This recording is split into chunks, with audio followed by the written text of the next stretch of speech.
Hola, ¿qué tal? Qué bueno volverle a saludar Cuadrando la Caja, una propuesta televisiva para debatir, cuestionar y llegar a consensos desde el socialismo cubano.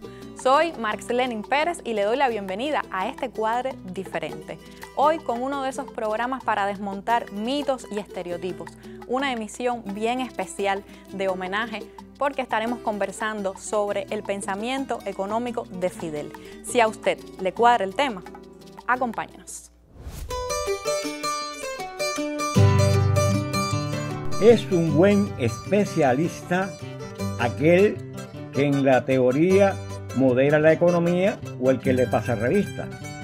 Pero gran economista o genio es sin duda aquel que desde un pasado cruel transforma la sociedad en justicia y equidad. Y ello es obra de Fidel.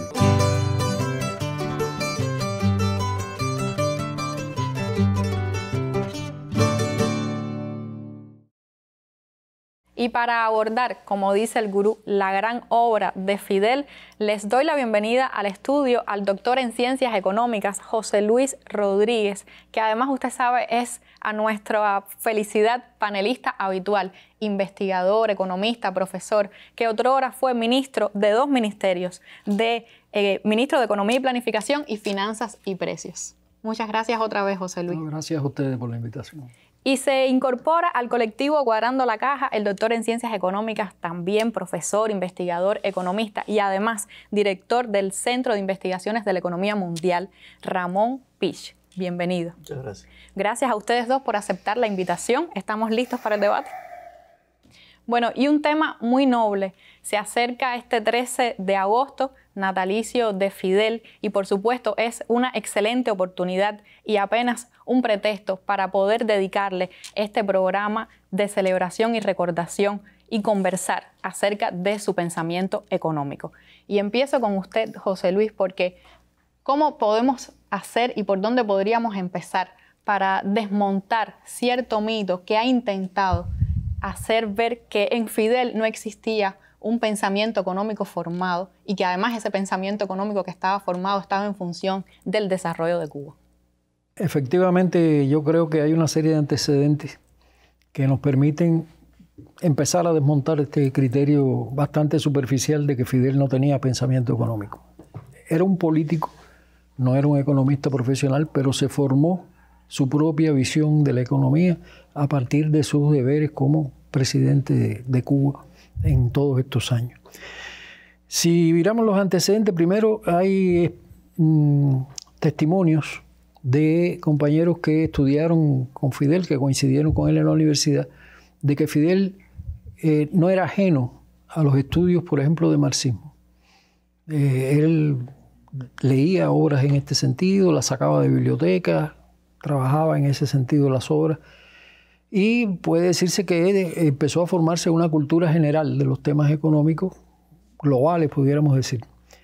Pero sobre todo hay un testimonio muy claro en este sentido de su noción del desarrollo con los dos elementos, elementos de crecimiento económico y avance social, que está en la historia de Max Olvera.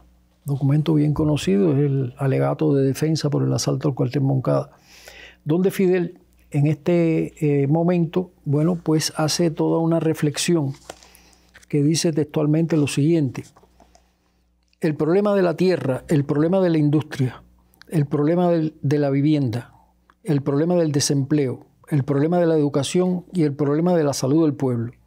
He ahí concretados los 6 puntos a cuya solución se hubieran encaminado resueltamente nuestros esfuerzos junto con la conquista de las libertades públicas y democracia política.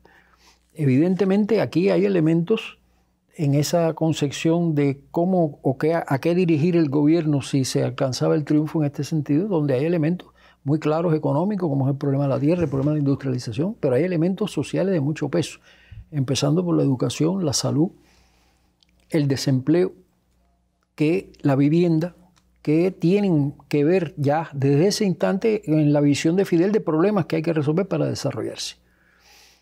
Si esto no bastara, ya después del triunfo de la revolución hay un momento muy peculiar en la presencia de Fidel en la llamada Conferencia de los 21, que se da en mayo y marquen esta fecha, mayo de 1959, apenas 5 meses después del triunfo de la Revolución, donde Fidel participa. Y participa hablando de temas tan complejos como el desarrollo a partir de la industrialización. Y el discurso de Fidel en este sentido es un discurso muy analítico, y el centro está precisamente en demostrar cómo llegar a la industrialización a partir de los recursos que demanda la industrialización. Y él analiza muy claramente los recursos a partir del ahorro interno, que no existe porque son países de muy bajo nivel de desarrollo, los de América Latina, la finanza a partir del sector privado y las finanzas a partir del esfuerzo del sector público. Y él va demostrando cómo en la experiencia latinoamericana la inversión del sector privado lo que ha contribuido es a perpetuar las estructuras de su desarrollo, etcétera, etcétera. Y en el caso del Estado, las falencias del Estado enmarcado en un modelo, en este caso muy neocolonial, muy claramente dependiente de Estados Unidos, que no puede dar esos recursos para la industrialización. Sin proclamar todavía la necesidad de una transformación social profunda en este sentido, se acerca a los temas de integración para intentar resolver estos problemas de financiamiento y la industrialización. Es un discurso de un alto nivel técnico que se pronuncia por un jefe de Estado que acaba de tomar el poder enero de 1959 en el mes de mayo de 1959. Es decir, ahí tenemos otra evidencia de que ya en la mente de Fidel están presentes criterios complejos en este sentido.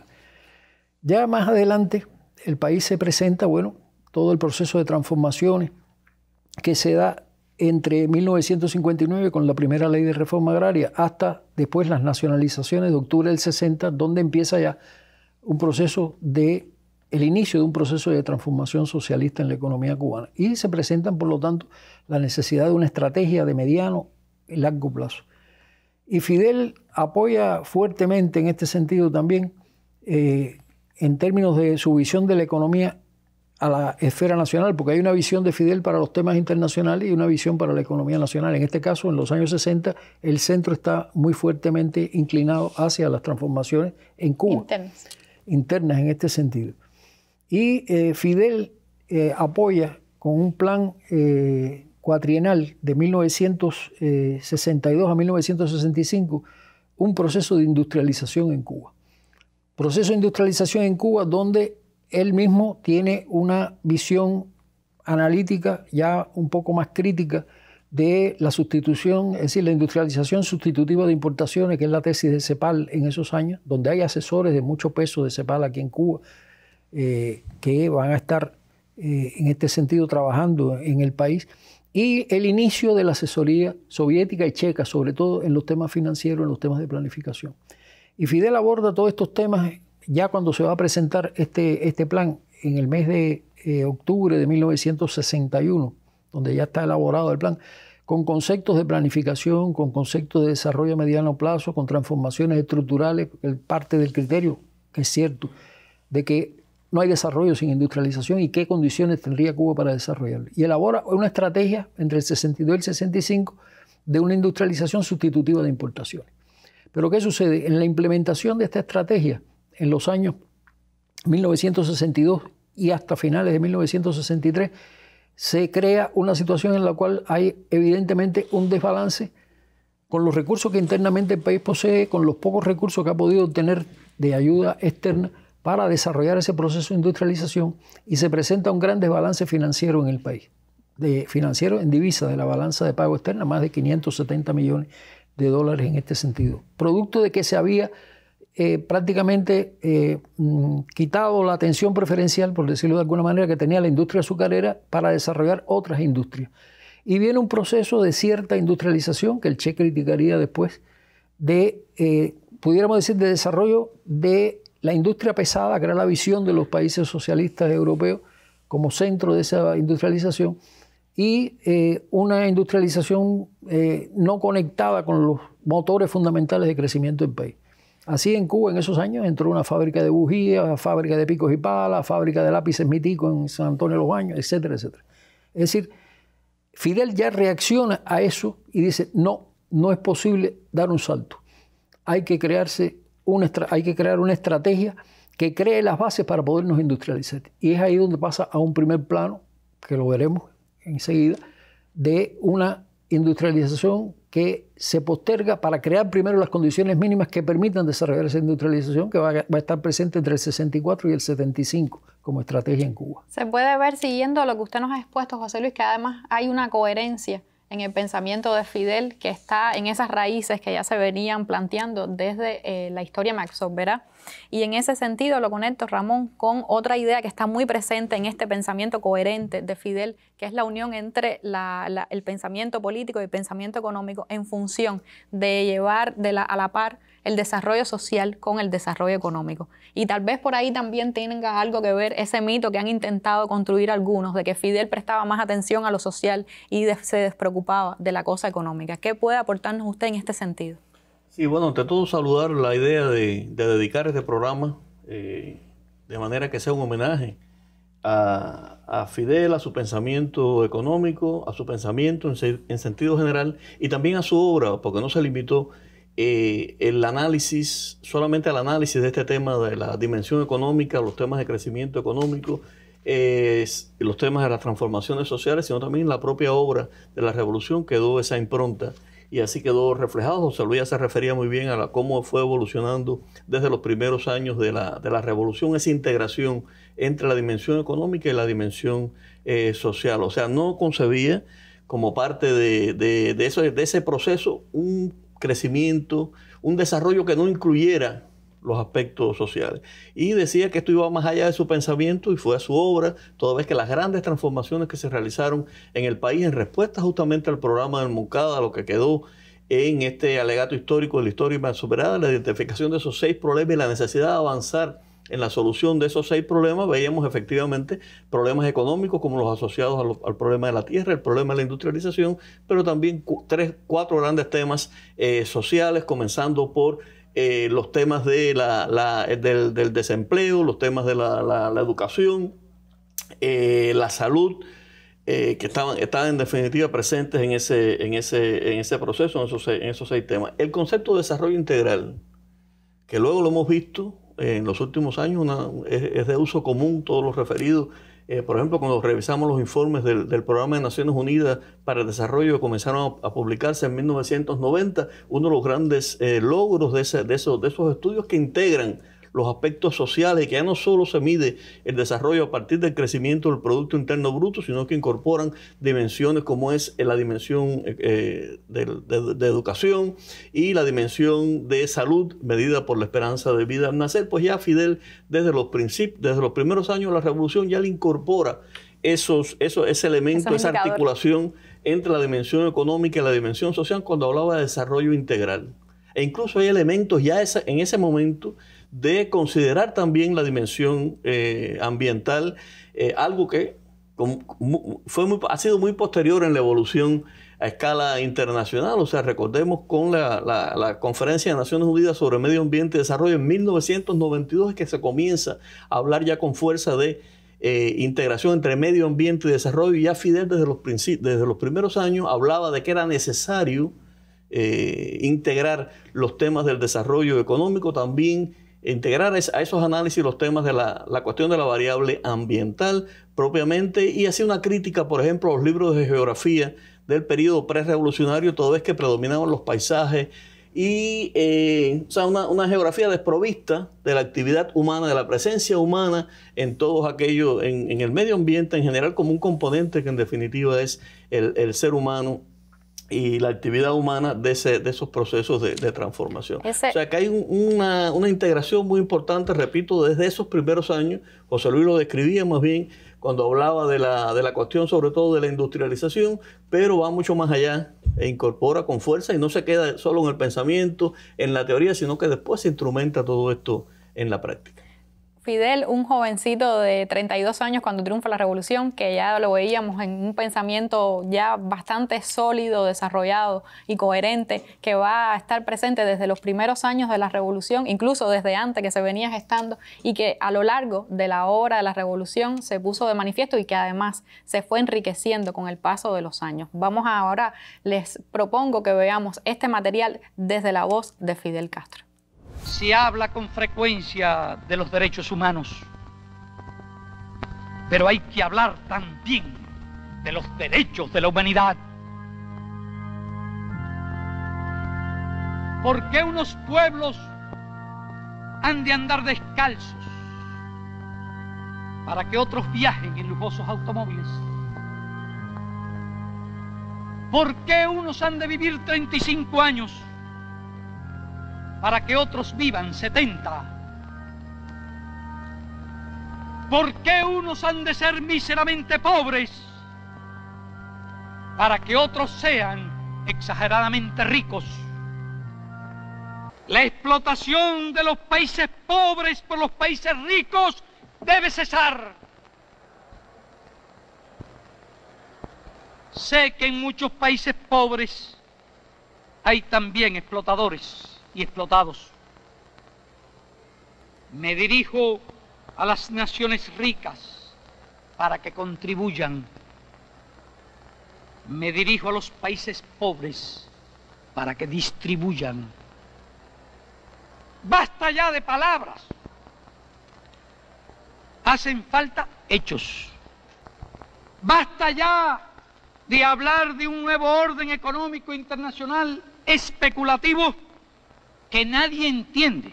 Hay que hablar de un orden real y objetivo que todos comprendan. Y en estos materiales además hemos podido apreciar con mucho orgullo cómo Fidel se batía en la arena internacional, dominando perfectamente no solo los temas de la economía nacional, sino el lenguaje y las principales problemáticas en ese entonces del orden económico internacional. ¿Qué relación tiene todo este desarrollo de un pensamiento de relaciones internacionales en el marco económico con el CIEM? Bueno, ante todo decir que esto no es casual, o sea, el hecho de que Fidel dedique tanta importancia o dedicara tanta importancia a los temas internacionales. Eso parte de un reconocimiento que para Cuba, para el desarrollo económico de Cuba, lo que sucedía en el mundo, lo que sucede en el mundo, es fundamental por el carácter abierto que tiene la economía cubana, la gran dependencia que tiene la economía cubana, en definitiva, de lo que sucede con el comercio internacional, con las finanzas internacionales. Y efectivamente la creación del CIEM, del Centro de Investigaciones y la Economía Mundial, que este año cumple 45 años, esa creación en 1979 tiene mucho que ver con la importancia que siempre concedió Fidel a estos temas de la evolución de la economía mundial, de las relaciones económicas internacionales. 1979, que es el mismo año en donde veíamos ese discurso trascendental de Fidel que fue en Naciones el año Unidas. en que tiene lugar en Cuba la sexta cumbre del movimiento de países no alineados. Fue en ese año, en ese contexto en que se crea el CIEM, y una de sus principales tareas donde participó directamente el doctor José Luis Rodríguez fue justamente en la preparación o el aporte de insumos para este libro, La crisis económica y social del mundo, Este es el famoso libro rojo. El famoso libro rojo donde se publica este tema, la crisis económica y social del mundo. José Luis tiene interesantes anécdotas con relación a eso, que en esta ocasión, por razones de tiempo, posiblemente no pueda desarrollar plenamente, pero ahí no solo aportó insumos el CIEM, sino también otras instituciones como el CIEI de la Universidad de La Habana, y otros compañeros, y bueno, que Fidel reconoce como parte de ese material, que tiene 11 capítulos donde analiza con muchos detalles los referidos, por ejemplo, los temas comerciales, los temas financieros, los temas del conflicto, militares, en fin, todo un diapasón de elementos asociados a la situación internacional.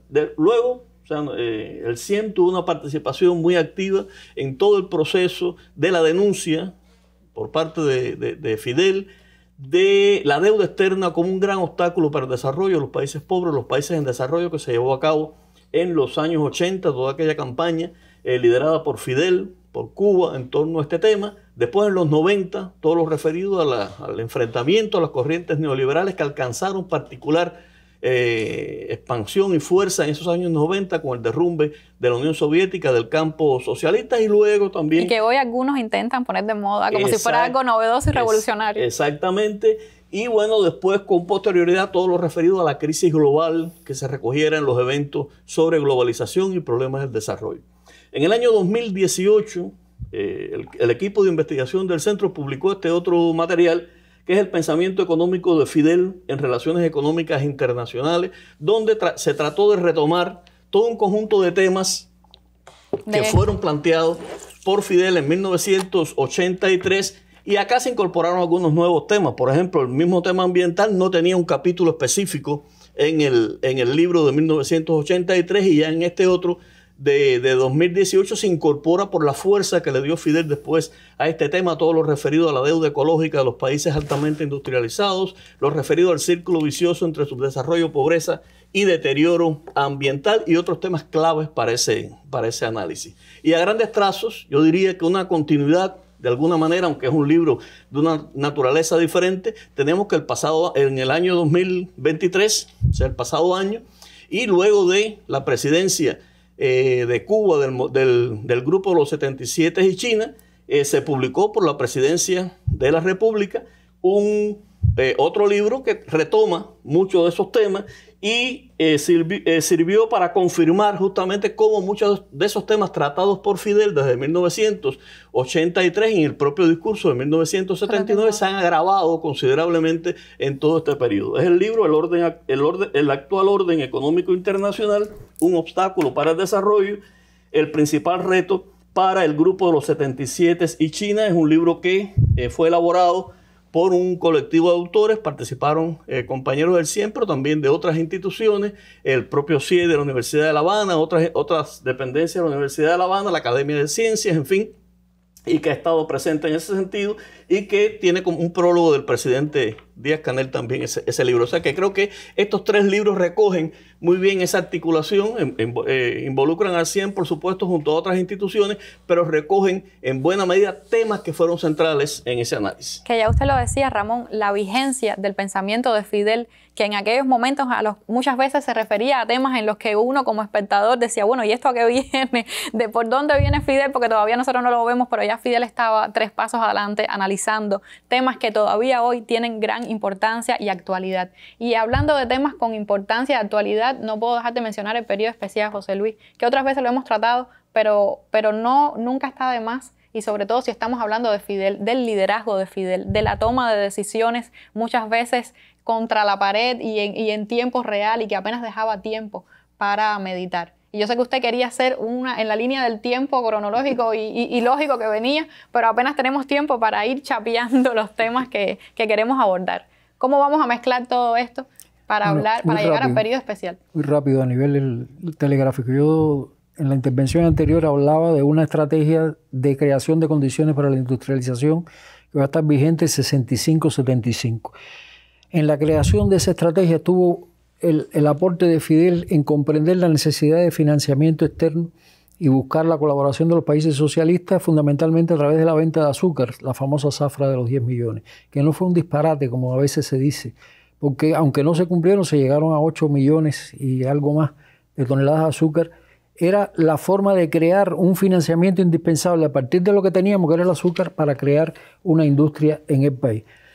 En ese sentido, incluso no todo fue bien, hubo errores de idealismo, sobre todo del 66 al 70, con una pretensión de avanzar más rápido de lo que realmente las condiciones que daban. Y después del primer proceso de rectificación de la primera estrategia de industrialización, que no dio los resultados esperados en el 63, viene un segundo proceso, y esto es muy importante porque Fidel asumía la rectificación de los errores como parte del proceso revolucionario. Y viene un proceso de revisión de qué es lo que falló en la estrategia del azúcar y qué es lo que necesariamente entre el 71 y el 75 hay que reconsiderar. Y viene todo un proceso en este sentido de alineación con más o menos el proceso de desarrollo como venía siendo en los países socialistas en el CAME, con el ingreso de Cuba al CAME en el año 72.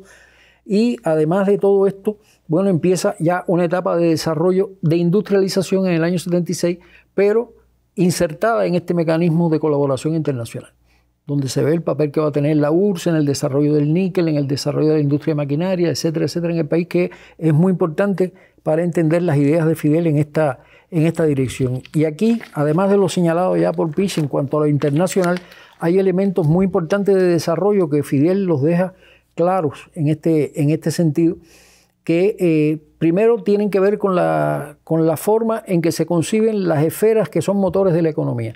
¿Por qué Fidel le presta tanta atención a la biotecnología a partir del año 81, cuando pocos hablaban en el mundo de la biotecnología? Eso lleva un proceso de preparación acelerada de especialistas y a la creación del Centro de Ingeniería Genética y Biotecnología en el año 86. con una inversión de más de 600 millones de dólares. ¿Cómo fue posible que Fidel avisorara que ahí había un camino? ¿Cómo fue posible que a partir de este involucramiento con los países socialistas hay errores en el sistema de dirección de la economía cubana que van a llevar a un proceso de rectificación? En este caso ya es el tercer proceso de rectificación en el periodo 86-90. Y es muy importante en este caso destacar cómo Fidel maneja tácticamente en qué momento se puede hacer una cosa y en qué momento no se puede hacer esas cosas.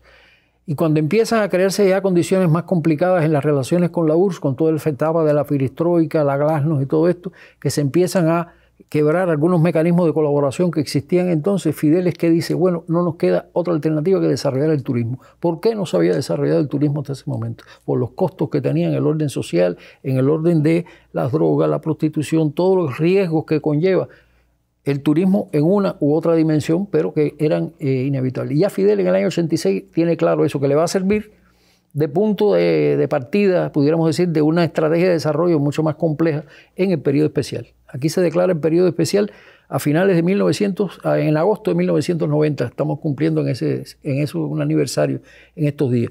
Y eso va a partir de descubrir de dónde podíamos afincarnos nosotros una vez que había desaparecido la colaboración de los países socialistas. Con nuestros propios recursos. Con nuestros propios recursos y qué hacer en ese sentido. Y el papel del turismo, que ya Fidel lo veía en el 86, gana una fortaleza tremenda y es efectivamente uno de los motores fundamentales del desarrollo del país a lo largo de todos los años 90, donde Cuba prácticamente no recibe colaboración internacional ni trato preferencial ninguno en este sentido. Y Fidel es capaz de sobreponerse a todo eso y ajusta la economía nacional haciendo las concesiones que tácticamente son necesarias. Porque él hizo concesiones, él tiene un discurso 6 de agosto de 1995 donde explica lo que él llama las concesiones capitalistas, donde tiene que ver con una apertura al mercado, tiene que ver con toda una serie de factores que él consideraba concesiones indispensables, pero también concesiones que podían en su momento rectificarse en esta dirección. Es decir, es una flexibilidad tremenda, con una flexibilización del comercio exterior, con la renegociación de la deuda, con la apertura a la inversión extranjera,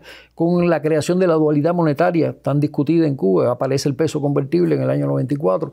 Todos estos factores son cuestiones que Fidel va analizando, probando, y si no sirve, cambia rápidamente. Es decir, que hay un proceso acelerado en este sentido. Y esto llevaría a que ya a finales de los 90, cuando ha empezado ya el país a recuperarse, recordemos que el PIB del año 89 solo se recupera en el 2004, ya en estos años iniciales de los 2000, Fidel monta lo que pudiéramos decir fue su última batalla socioeconómica de desarrollo, que es la batalla de ideas, que no es solamente un concepto de orden político, de orden social, sino que implicó una estrategia económica o económico-social, donde, por ejemplo, se fue a un proceso en 3 direcciones principales al principio.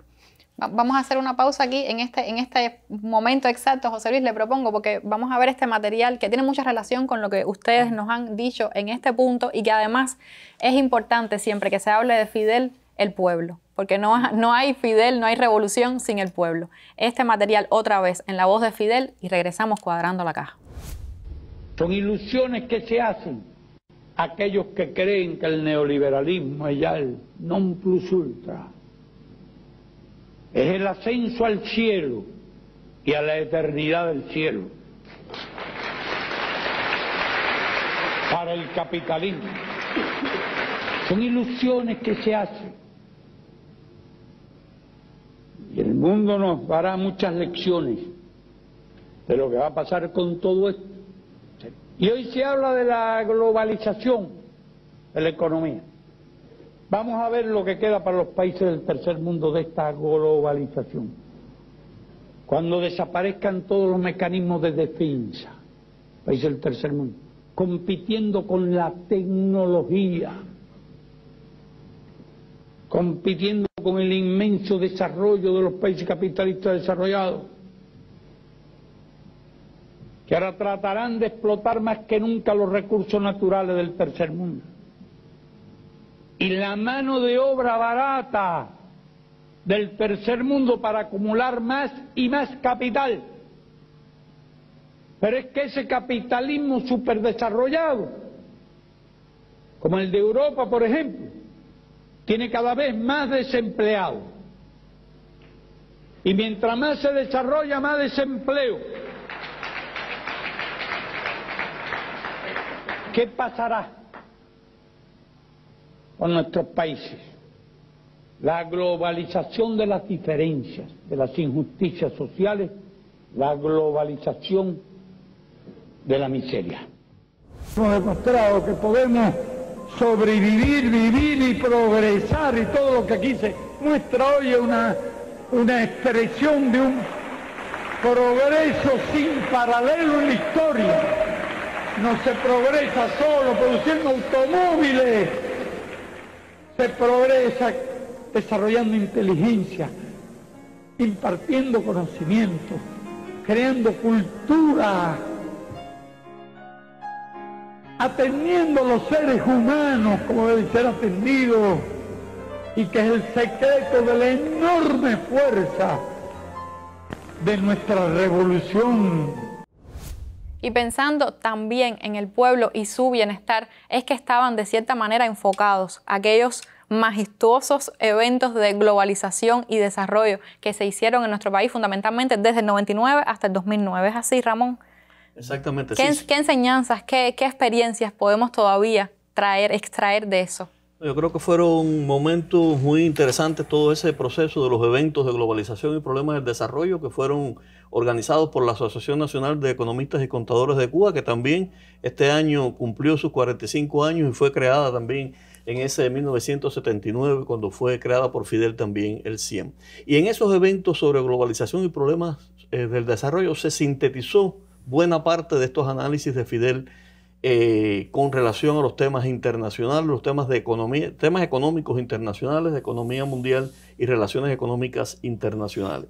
Y una cuestión muy interesante es que fue efectivamente participante y protagonista activo en estos eventos. A él le interesó mucho que el diálogo fuera plural, que existiera un diálogo plural. Aquí estuvieron discutiendo sobre esos temas no solo intelectuales progresistas de América Latina y de otras partes del mundo, sino también funcionarios del Banco Mundial, del Fondo Monetario Internacional, de la Organización Mundial de Comercio y de muchas otras instituciones internacionales que para nada tenían un sesgo progresista ni de izquierda. Y bueno, ese análisis, ese respeto que él facilitó el espacio para eso en buena medida, fue una de las características fundamentales de ese evento. Y todavía, no, de hecho, la relatoría que se preparó por un grupo de compañeros organizados por la ANEC en esos años sirven de una referencia importante, se han publicado y constituye un material de obligada referencia cuando se hace alusión al pensamiento de Fidel sobre relaciones económicas internacionales.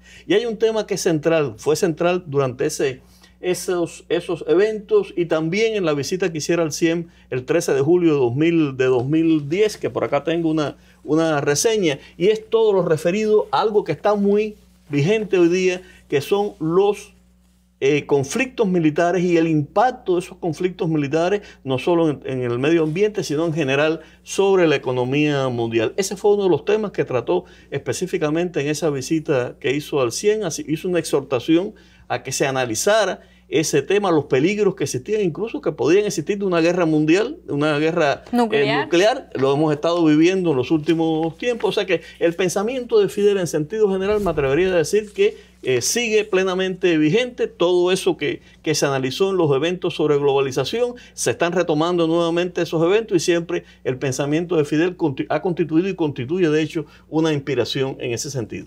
Sí, porque además es interesante porque no es que Fidel estuviera obsesionado con el tema de la guerra, que sin duda es un tema para obsesionarse, sino que además de ahí, exacto, es de vigencia y de ahí sacaba muchos de sus razonamientos para el tema de no pagar la deuda externa por los países del tercer mundo, que no había necesidad de estos países potencias imperialistas destinaran tantos recursos a armar guerras y a crear desconsuelo en el mundo, sino de ahí se podía justamente reducir ese pago de los países del tercer mundo. Siempre pensando en el hombre, siempre pensando en el ser humano. José Luis, yo sé que usted no está conforme conmigo en el día de hoy porque lo he obligado a correr. Yo le ofrezco disculpas por eso y ya desde ahora tenemos que comprometernos en continuar este tema que bien merece la pena.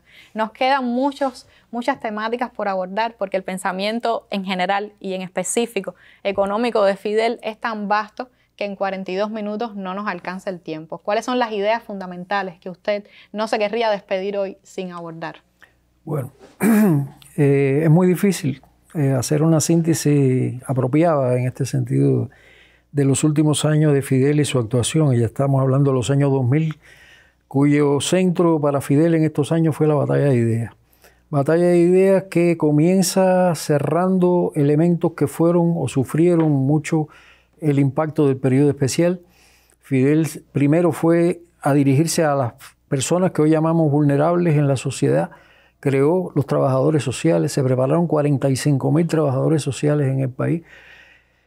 Después fue a la recapitalización de la educación, las computadoras en las escuelas, la densidad de maestros estudiantes, la formación emergente de maestros. Pensemos solo que en el 51% de los profesores preuniversitarios abandonaron las escuelas en el periodo especial, para tener una idea del enorme esfuerzo que había que hacer para que no cayera la educación media superior en este sentido. Y finalmente la recapitalización del sector de la salud. Se repararon cerca del 60% de los policlínicos del país y casi todos los hospitales de especialidad. Y eso elevó la calidad de la salud pública tremendamente.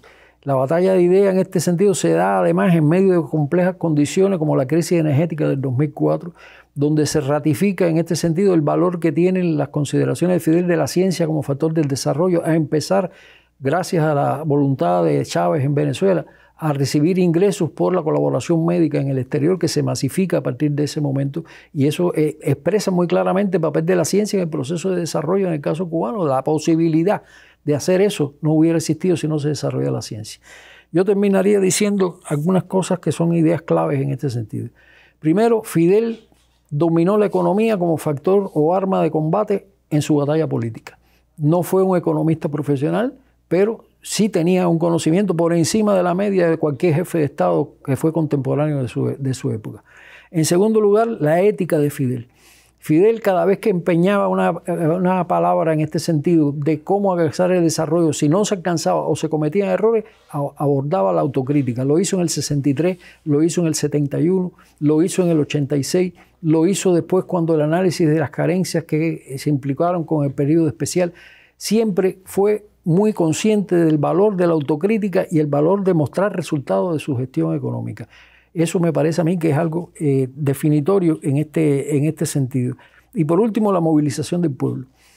Desde discusiones que casi ni nos acordamos de ella, de subir el precio del cigarro en 1962, que se discutió bastante masivamente con la población, desde eso hasta los parlamentos obreros en el periodo especial, y las discusiones ya en época de Raúl de qué hacer en la economía en el 2008, siempre ha habido que contar con el pueblo en todos los procesos de transformación económica del país. Y eso es importante que lo ratifiquemos, porque mientras más complejas son las circunstancias, más compleja es la necesidad de la comunicación y la participación del pueblo creando consenso. Si no hay consenso, no hay apoyo para resolver los problemas. Pero hizo demasiada síntesis. Yo creo que ¿cuánto tiempo nos queda? Que José Luis ahora sí chapeó de verdad. ¿Cuánto tiempo nos queda? Yo creo que le queda a José Luis 1 o 2 minutos. A lo que se va a dejar puesto. El último material que tenemos sorpresa, que sin duda es obligatorio en un tema como hoy. Fidel, pudiéramos decir que ya en esta última etapa de él como gobernante, dedicó mucho tiempo a la reflexión sobre lo que había sucedido en los países socialistas. Yo recuerdo conversaciones personales con él en este sentido, buscando explicación a cómo había sucedido la implosión de la Unión Soviética, cómo había sucedido el derrumbe del muro de Berlín, todos aquellos procesos. Yo me veía favorecido en este sentido porque yo llevaba a los países socialistas en el Centro de Investigaciones de la Economía Mundial y tenía conocimiento en ese sentido, incluso un libro sobre ese proceso. Y se veía muy preocupado por cómo la dinámica del desarrollo socialista puede llevar a un resultado no esperado en este sentido. ¿Qué factores están interviniendo en esa dirección? Y precisamente esta reflexión, pudiéramos decir, él la va a sintetizar en este discurso que se comenta aquí, que es el discurso del 17 de noviembre del año 2005, discurso que rememora su entrada a la universidad en 1945. Es por eso que se da este discurso en la Universidad de La Habana, donde él hace una profundísima reflexión de la política de cuadros, del papel de la juventud, de cómo renovar los cuadros. Es decir, no es solamente temas económicos, no, hay un montón de análisis en este sentido, de cómo hay que abordar los problemas. Y en este sentido hay una reflexión muy, pudiéramos decir, concluyente en este sentido, que es una advertencia para todos y todos los días tenemos que tenerla presente. Hay que saber qué hacer cómo hacer, qué resultados hay que obtener, qué apoyo hay que buscar dentro y fuera del país para hacer las cosas, qué concesiones se pueden hacer y qué concesiones no se pueden hacer. Ahí está el discurso de Fidel en el 5º Congreso del Partido del año 97, que fue el discurso más largo que él ha pronunciado, de pie 7 horas estuvo hablando. Y hay toda una reflexión en ese sentido para la etapa post-periodo especial, y que empata después con lo que se ve en los años 2000, con los procesos de desarrollo que se van dando en los años 2000 y los cambios que va teniendo lugar la correlación de fuerzas en el mundo, que Fidel es muy consciente de eso, sobre todo lo ve a través de los procesos de globalización, cómo esto en la economía mundial está golpeando. Es decir, me parece que hay mucho que enseñar en este sentido, mucho que aprender, y yo no quiero en este sentido terminar sin invitar a los jóvenes a que estudien esto, a que estudien todos estos procesos, que son procesos muy complejos, para entender la realidad del mundo y nuestra propia realidad, que como decía Pisch, no estamos en un planeta aislado, estamos dentro de esa realidad y tenemos que vivir entre ella, combatir entre ella. Ojalá entonces que este programa sirva precisamente como eso, como una invitación, ya que tuvimos que hacer mucha síntesis, como una invitación a los más jóvenes a que acudan a Fidel, porque sin dudas no es que sea un contemporáneo, es que nos es vital volver a él una y otra vez. A ustedes dos, muchas gracias por haber aceptado esta invitación, por haber acudido a este llamado noble de hablar sobre el pensamiento económico de Fidel. Aprovechamos para mandarle un fuerte abrazo a Osvaldo Martínez, que también pudo haber estado aquí con nosotros y que seguramente en otra ocasión lo hará. Sobre este tema, ¿qué piensa usted? Hoy vamos a despedirnos de un modo diferente, pero no puedo dejar de recordarle que no basta con interpretar y describir nuestra realidad, sino que juntos debemos participar para transformarla. Yo cuento con usted para hacerlo desde el socialismo cubano. ¡Viva Fidel! Es que las revoluciones están llamadas a derrumbarse, pues que los hombres pueden hacer que las revoluciones se derrumben. ¿Pueden o no impedir los hombres? ¿Puede o no impedir la sociedad que las revoluciones se derrumben? Y podía añadirle una pregunta. De inmediato, ¿creen ustedes que este proceso revolucionario socialista puede o no derrumbarse? ¿Lo han pensado alguna vez? ¿Lo pensaron en profundidad? Cubanos y el Timbiriche, levanta tu economía. No te olvides que un buen día naciste sin Timbiriche. Sin Timbiriche. No olvides al Barren